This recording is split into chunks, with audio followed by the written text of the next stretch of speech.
Welcome everybody to this, once again, fantastic event in the Nordic Pavilion.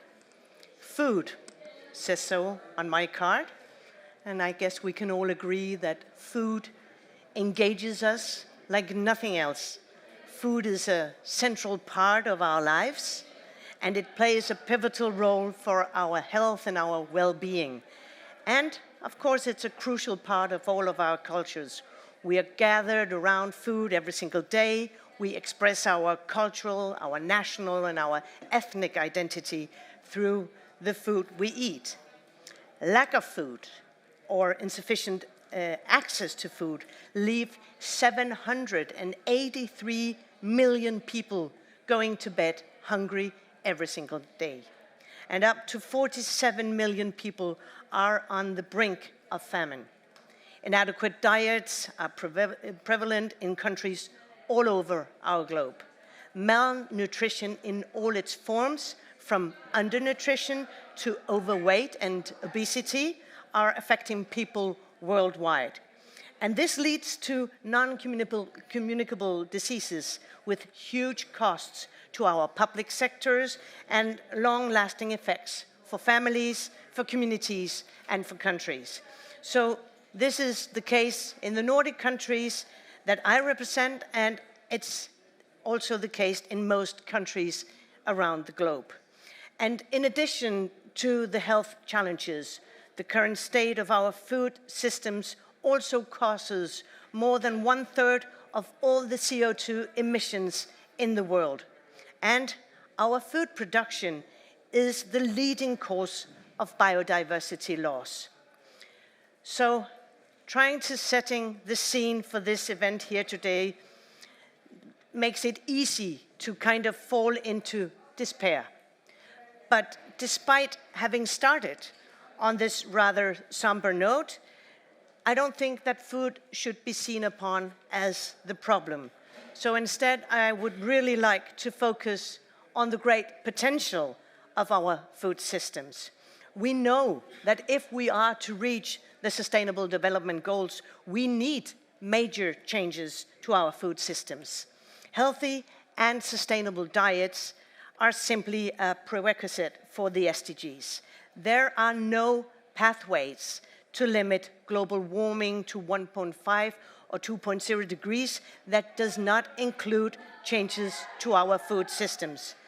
We can never phase out food like we will do it with fossil fuels, such as oil and gas. Food is oil and coal, of course, because food is essential to life itself.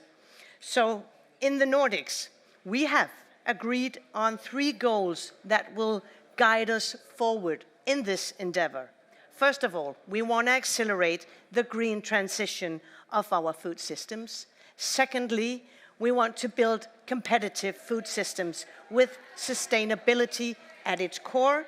And then thirdly, we want to strengthen resilience of our food systems. So we are happy hosting this food systems takeover in the Nordic Pavilion today in order to focus on our food systems from production to consumption as an integral part of climate action. We want to create this space where we do not only discuss production, but where we also discuss the interlinkages between food consumption, health, and climate. This year, the Nordic region took, I have to say, a brave step towards a more healthy and sustainable food consumption, because we released the Nordic nutrition recommendations. Here it is. It's fantastic. Yes, so good. And you know, this one is really, really an evidence-based. It's not just someone who sat down and wrote this huge book. No, this is evidence-based recommendations in the globally leading, and it is, I have to say, it is the globally leading publication of its kind. And for more than 4 decades, and actually in 5 previous editions, the Nordic nutrition recommendations has served as the basis for national food-based dietary guidelines for the school meals and other public meals in the Nordics and also in the Baltic countries. And luckily, it has also inspired many other countries and organizations globally. So this 6th edition of the Nordic Nutrition Recommendations, why did I say that it was brave? It was brave because what it does is that it, for the first time, integrates environmental aspects into the recommendations for the first time. It provides recommendations not only about which food is good for our health, but also for the first time, which food is good for the planet. So it is a very important and very concrete step to tackle the interlinkages challenges between health, food, and climate. And then another good thing is that the Nordic Nutrition Recommendations is an open source. It's accessible for anyone. And we are confident that it can provide a tool for other regions and other countries to use in their work. It gives you a framework for healthy and sustainable eating that can be adapted to national context. So this is an important contribution that we know several countries in different regions already are looking at, and thank you for doing that. So I really hope that you will find the insights in this session both thought-provoking but also inspirational, because we actually, no surprise, we need to take action. We need to take action now, not tomorrow, now. And food systems transformation is a very powerful way to start. So before I hand over to my friend Rune Blomhoff to present the Nordic Nutrition Recommendations, allow me just to make a short commercial break, but just telling you that we flag that tomorrow evening we are actually hosting an official side event about health, climate and food within the official UNFCCC program together with Finland and WHO. So that's tomorrow, well, late afternoon, tomorrow evening, I think it's at 7:30. There's more information. I think it's supposed to be in the back where, oh, there it is. Where, but I mean, what time it is and so on, it's here. Anyway, I think it's at 6:30 tomorrow. And I hope to see you also there tomorrow, and please spread the word. Rune, I've talked a lot, so sorry, but now here's the man who has some very, very important information to share with you. So thank you and welcome.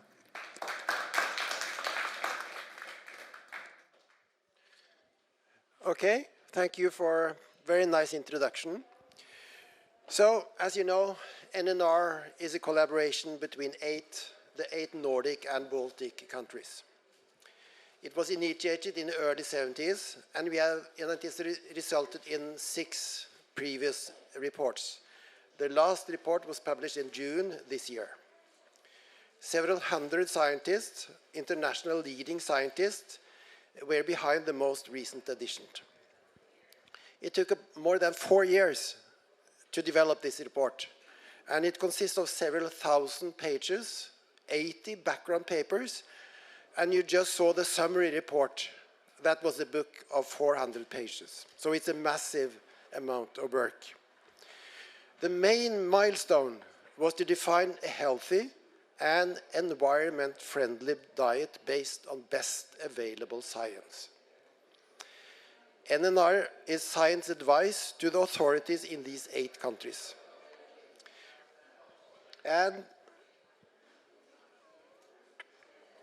NNR is science advice to the authorities in these 8 countries. NNR is a major fundament for national policies. It is a major foundation for food labeling, nutrient declaration, fortification, advice on supplements, school meals, nursing homes, hospitals, health professionals, tube feeding,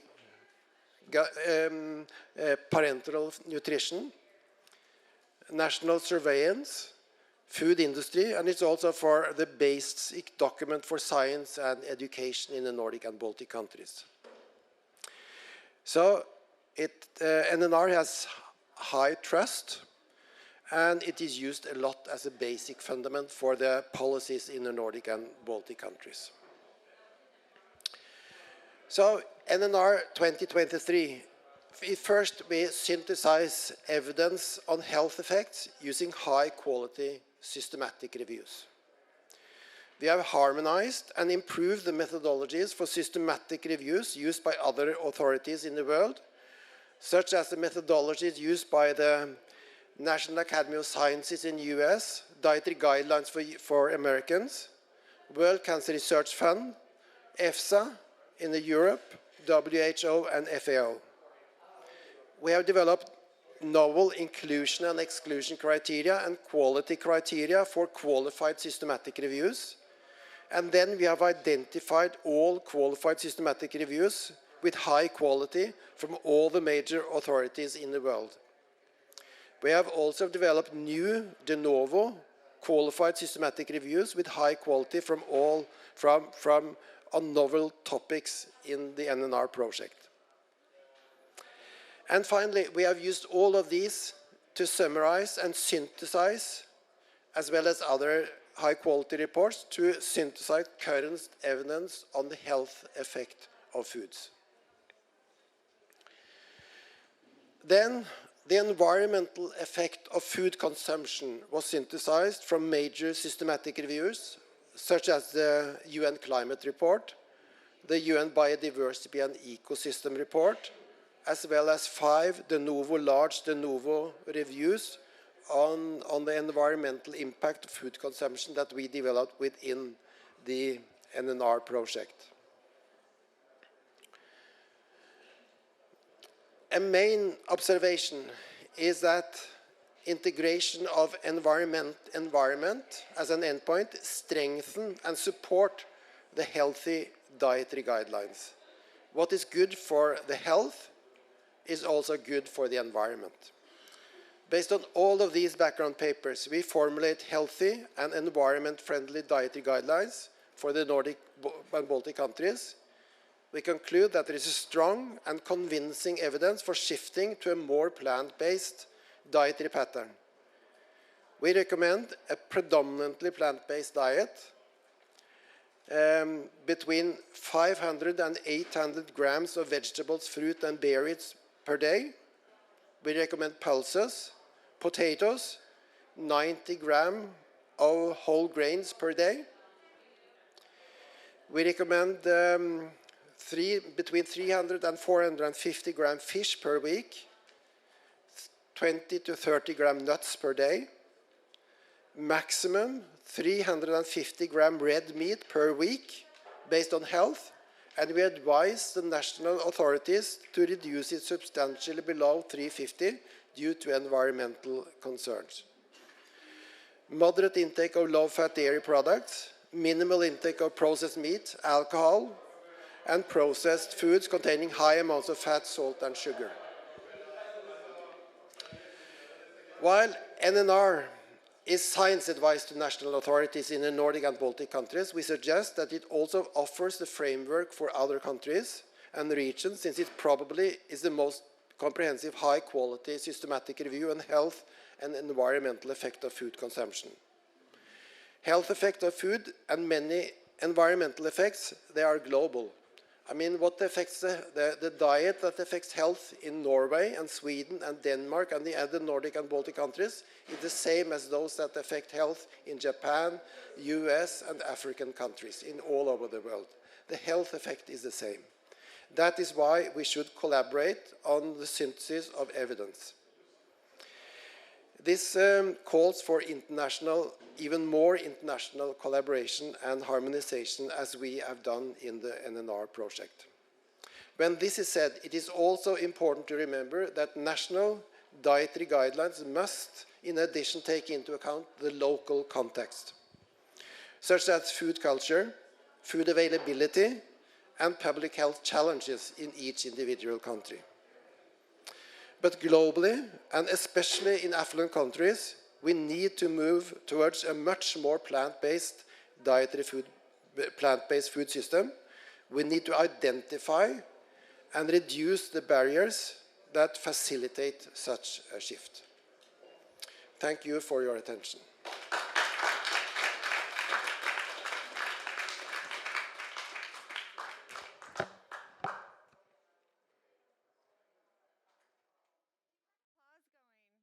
Keep that applause going. This is a major report.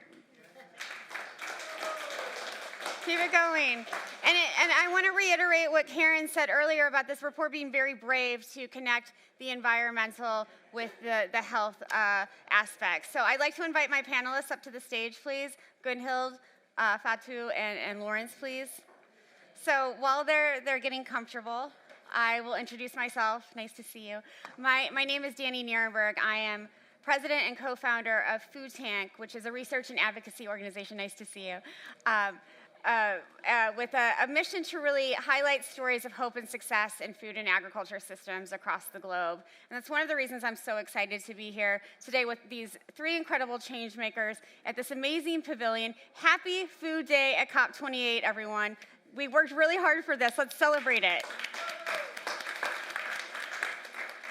I think often at COP we get very bogged down in what's not happening in the way that we want. This is what we wanted all along. Pavilions focused on food and agriculture and a day devoted to that. So we should be celebrating, and we can do that later at the reception. So I am really, really excited to be here to discuss the interconnectedness between food systems, health, nutrition, and climate.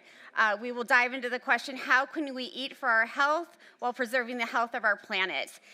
So we have a wonderful conversation planned, and I just want to quickly introduce all of our panelists. First, we have Stefanos Fotiou, the director of the United Nations Food Systems Coordination Hub. Give him a round of applause, please. Big one. We have Dr. Lawrence Haddad, the Executive Director of the Global Alliance for Improved Nutrition, GAIN. You can clap for yourself. And last but not least, we have Dr. Gunhild Storlund, the founder and Executive Chair of EAT. So give her a big round of applause. And I want to thank them all for being here. I know it's been a long day, it's been a long COP, but we really have to keep the momentum and the excitement going. So Stefano, if I can start with you, following the interventions from Rune and Karen that set the scene for this event, I'm wondering if you can sort of further elaborate on why climate and nutrition are so closely connected and interlinked. Thank you, and good afternoon to all. I would think they're interconnected on the basis of 3 points as far as I understand them. One is the point that I will call the problem.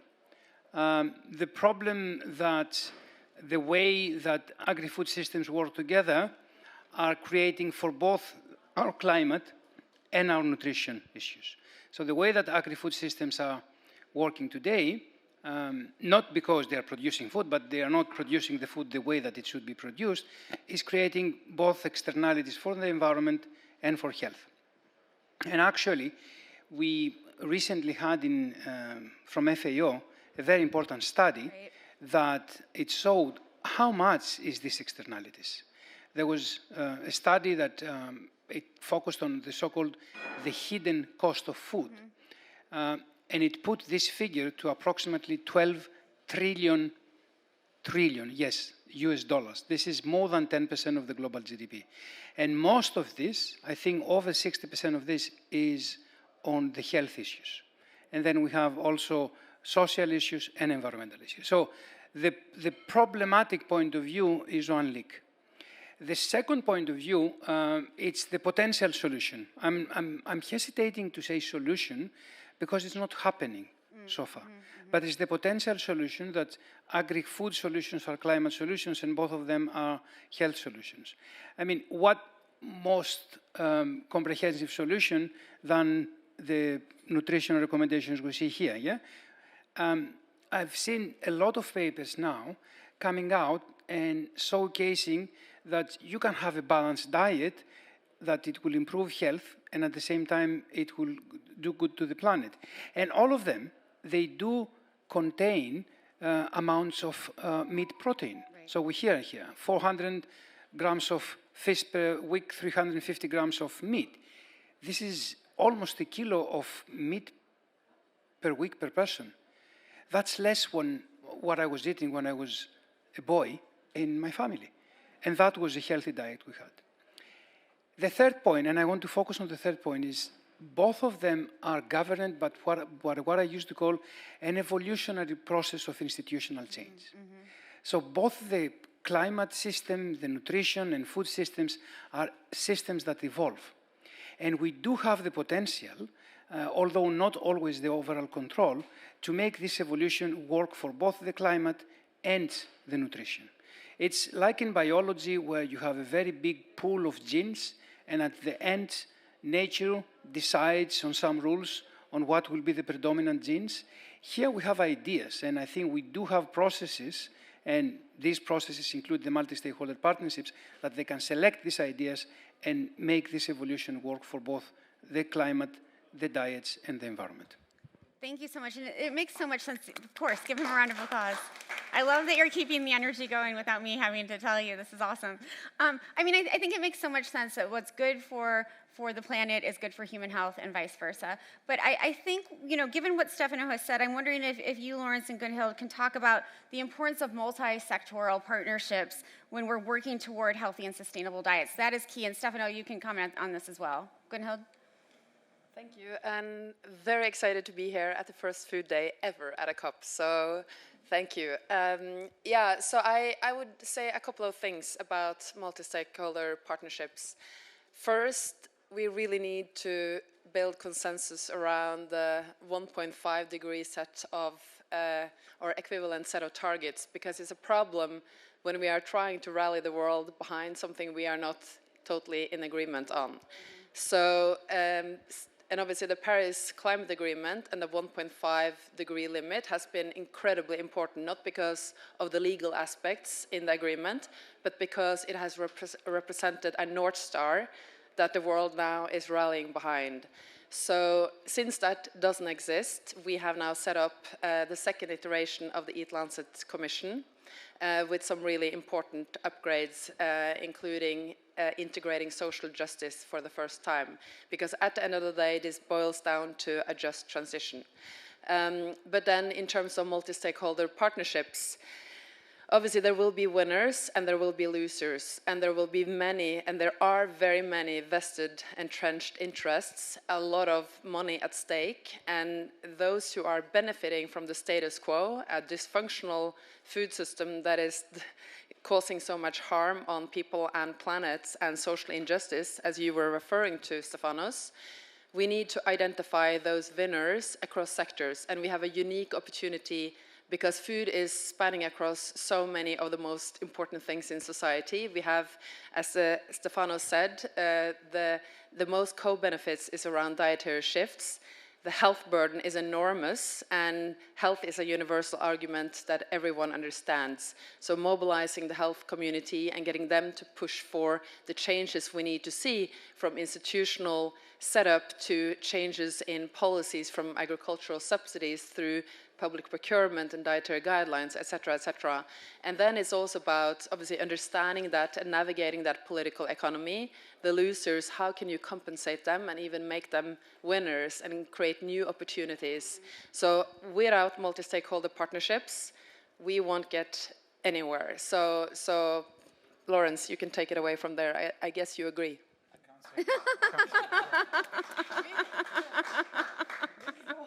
I agree with her. Can I answer a different question? Of course. You can do whatever you want, Lawrence Haddad. Can I talk about ICANN? Of course. Of course. That's the next question. So I wanted to pick up on what Stefanos and Gunhild said. First of all, thank you, Nordic Council, for inviting me. So Stefanos said the relationships between food and climate, and nutrition and climate, pretty fundamental, really. There's no real, and you know, Eat Lancet was the first major report that brought these two worlds together. Kudos for you. And you're going to fix all the things that were wrong with the first one and the second one. No, but it really was a landmark. I said it at the time, a landmark report. So the question is, how do we operationalize those linkages at the country level. So I'm excited about this report. We just finished this, ICANN is the Initiative on Climate Action and Nutrition. It was launched last COP. For the past year, it's been working on 2 reports. The first report, which was led by FAO, which says, what are the win-win actions? What are they? What does the evidence say? The second report, which is led by GAIN, which says, how connected are these 2 worlds in terms of things that are sort of a locus for decision-making? So, for example, NDCs. How many NDCs say anything about nutritious food? 2%. How many NAPs say anything about nutritious food? 16%. How many public procurement policies say anything about climate and sustainability? Like 10% of them. How many food-based dietary guidelines, which, like what Rune just presented, congratulations on that massive report as well, how many of those food-based dietary guidelines talk about sustainability? Actually, more than I thought, about 40% of them do. What's really interesting is that these 2 worlds are not connected where it counts. Let's talk about finance. How many Green Climate Fund grants in the last 2 years have anything to do with nutritious foods? 3%. I was sitting with the COO of the Green Climate Fund on a previous panel, and I said it was 3%, and I said, but don't worry, because you're better than the rest of the climate finance. They're only at 1%. So there's so many opportunities for the climate champions to populate this food and nutrition world to their benefit, but also for the nutrition and food people to populate the climate world to their benefit, and then actually maybe we can stop talking about 2 or 3 different worlds and just one. And stop having so many pavilions and have just one big conversation about this. I want to get to the finance question because I think that's very important. And Lawrence, I'm wondering, you know, you're talking about like the lack of finance. How can we redirect that finance? What is needed to make that happen? What is the pathway that we need to get to? So I think I always say there are 5 pressure points that need to be pushed, and they need to be aligned. So the first is consumers. Private sector always say it's only consumers, but that's not right. Consumers are important, but that's not the only lever. Investors are the other lever, really, really important. Governments, of course, need to be really bold and brave about what they do when it comes to incentivizing these shifts towards sustainable consumption. Workers, employees, are really important, especially in higher income countries, especially younger employees. They're really challenging. My own, GAIN has a workforce nutrition program only because the young employees at GAIN said, what the hell, Lawrence, you're talking about workforce nutrition for everyone else, and we don't have one. So, and then finally, the 5th pressure point, I think, is the leading companies. The leading companies creating a differentiator for themselves commercially, showing that it can be done. So I think when all 5 of those things are lined up, like and the English call it a fruit machine. I don't know what it's called, but it's like those things in casinos, you know, where you pull the one-arm bandit. You pull them. When all 5 of those things are lined up, it's a jackpot. Slot machine. Slot machine. Gunhild, I know you have a lot of thoughts on the finance angle of all of this. I do, and just to follow on to what Lawrence said, the problem today is that if we look into the outcomes we need to see for not only climate, but for planetary boundaries, health and nutrition, social inclusion, and then you look at where are current capital flows going, it's so shockingly misaligned. So there needs to be a revolution in how finance is flowing, whether it's philanthropy, public, private, or ODA funding. And right now, talking about investors, carbon is easy, food is very complex. And right now, they are not understanding systems risks. They don't invest in systems opportunities. And we don't have the framework that allows us to measure success in a more multifaceted way, which food systems transformation is calling for. And many will also say food systems and food in general is very risky. So unless we have collaboration there as well, where we have public and development funding, private funding, obviously the big asset management companies starting to pool funding, we won't get to where we need to be, and we have a decade to go according to the science. So we have actually set up with partners, including UNEP and the World Business Council, and something called the Fair Investment Coalition, something called the Good Food Finance Network, to identify the risks and opportunities and help finance actors coming together and pool finance in new ways, and also connect different funds and facilities and pool that with new funding. And if you, back to Stefanos' points about the true cost of food and the opportunities that we can create, this needs to be reflected in ESG frameworks.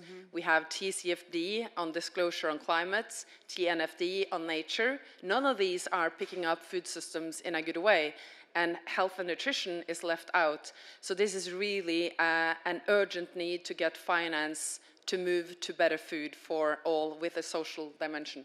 Just jump in before, sorry, there's clapping. Just before Stefanos comes in, I mean, I don't think the food system is broken. That's a radical suggestion. It's not broken, it's responding exactly to the incentives it's been given. And it's all the wrong incentives. Food is not priced properly. It's not priced properly for environment. It's not priced properly for health. It's not priced properly for equity. Until we price it properly, we're just going to be stuck with the same system. We can twiddle at the edges and fiddle at the edges and maybe make some incremental gains. But also, I think pricing it doesn't have to be a big bang either. We see states here, districts there, that are procurement policies here that are trying to build these kind of dimensions in.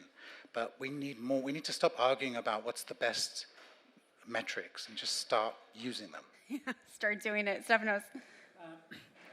I want to build up on 2 points, one from Gunhild and from Lawrence. And I want to emphasize a lot, Gunhild, congratulations when you said that there's going to be winners and losers. Because I think this is a very big realization. And sometimes we are living in the schizophrenia of the win-win. And win-win is not a natural thing. I mean, for the last 300 years, when we have the modern development, there's a big win, which is called profit. Maybe with the development paradigm of the last century, we have some small wins, like in health, in education, in poverty, that's all. And we have big losses.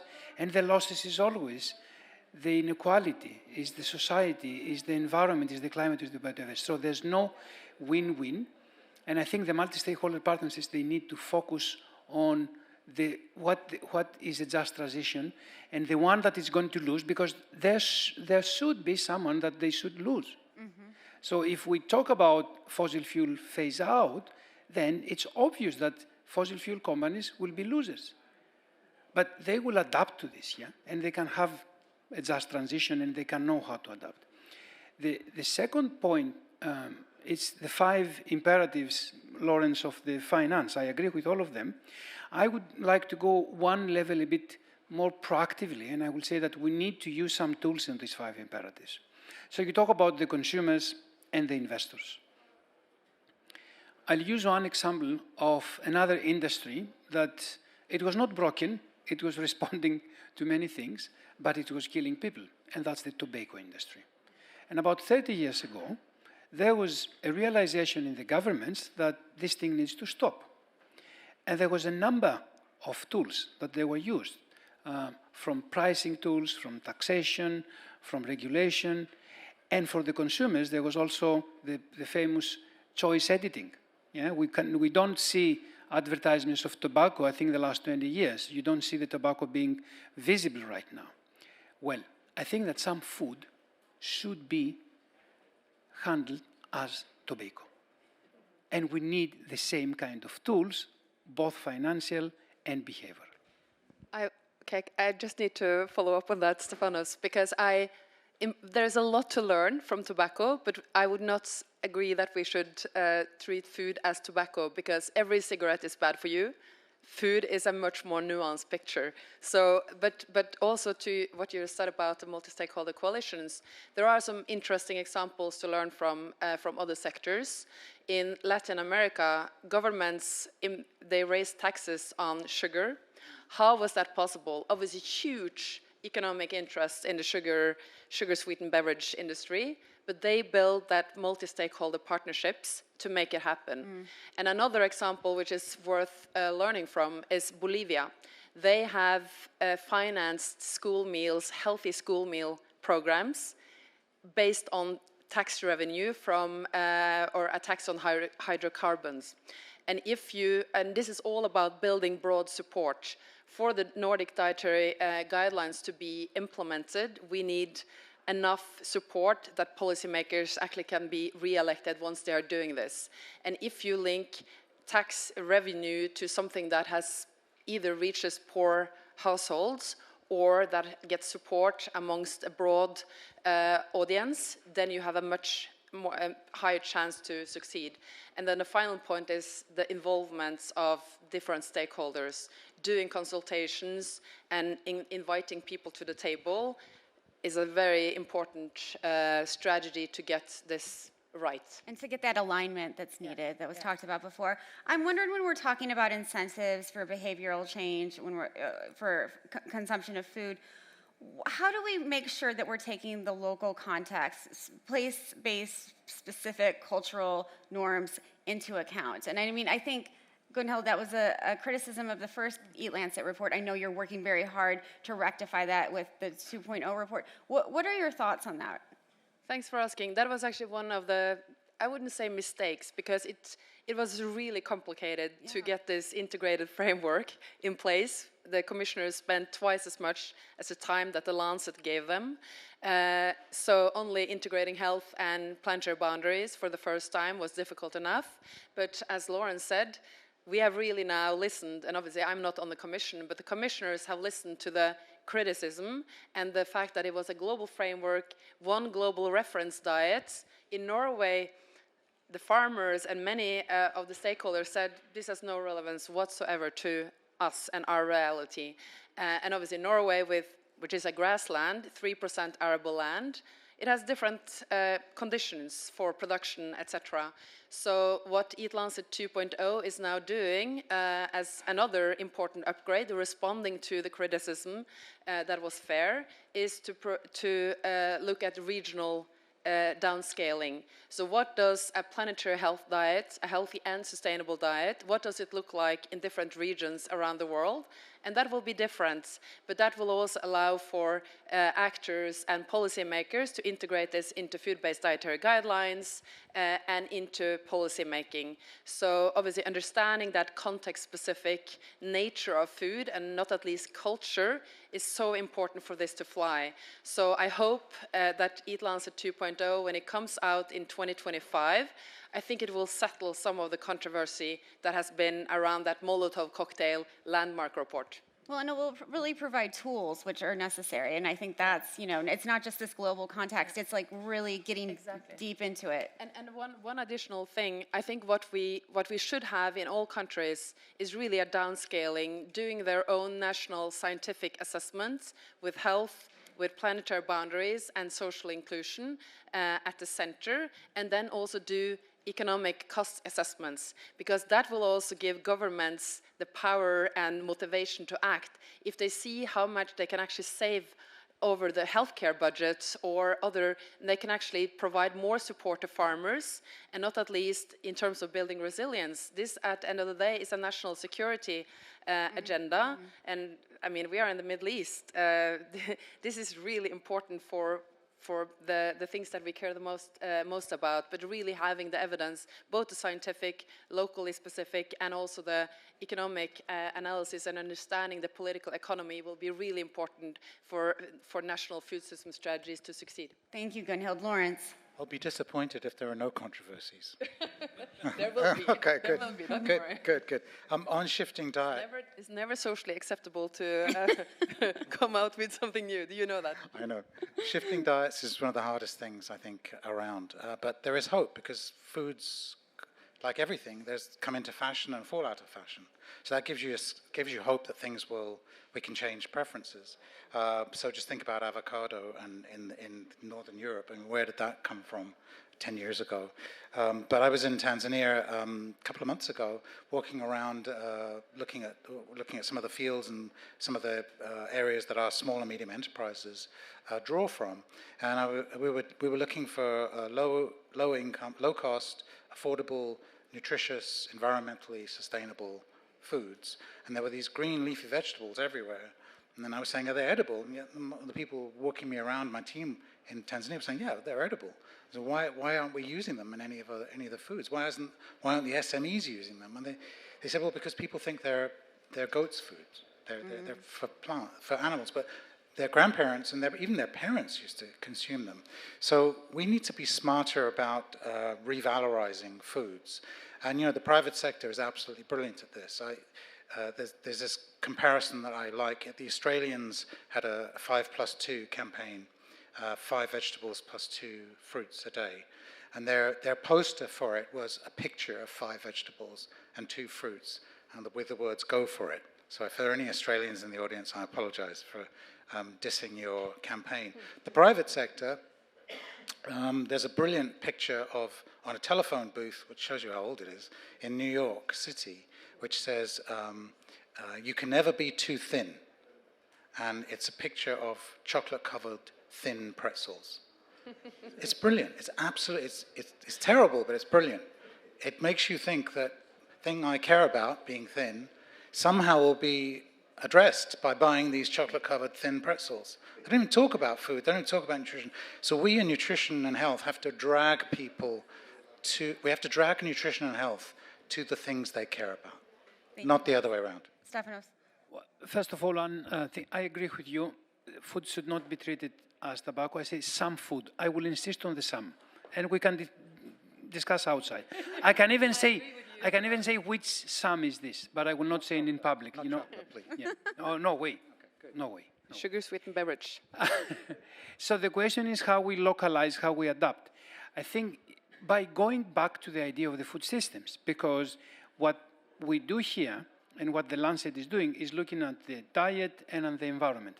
But these are two of the many elements of the food system. We need to bring into the discussion, I don't know if it's possible to bring in the Lancet, but when you try to adapt, you bring the issue of food security, of food accessibility, of food affordability. This morning, I was talking from a good colleague from the Good Food Institute, Bruce. I don't know if I remember correct the numbers, but I think he told me that there's about 1.5 billion people that they don't eat enough meat, and about 2-point-something billion people that they eat too much meat. So it is a thing also of distribution.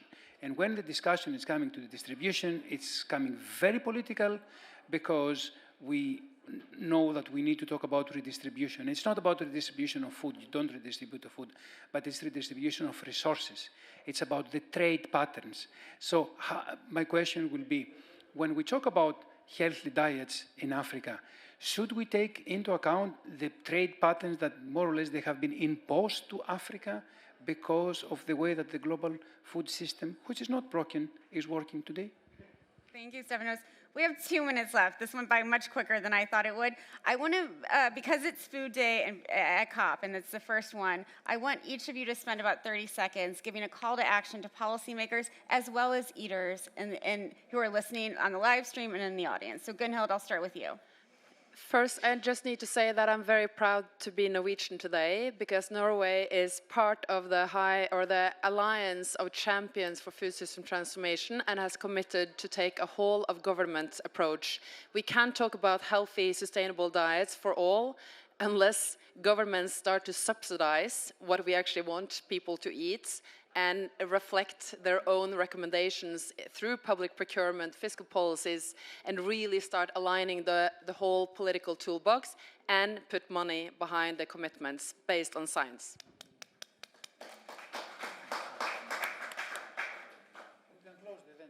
Yeah, exactly. I've got the microphone. I'm not giving it up. So COP26 in Glasgow said, here's the door that says food. COP28 in Egypt kicked that door down.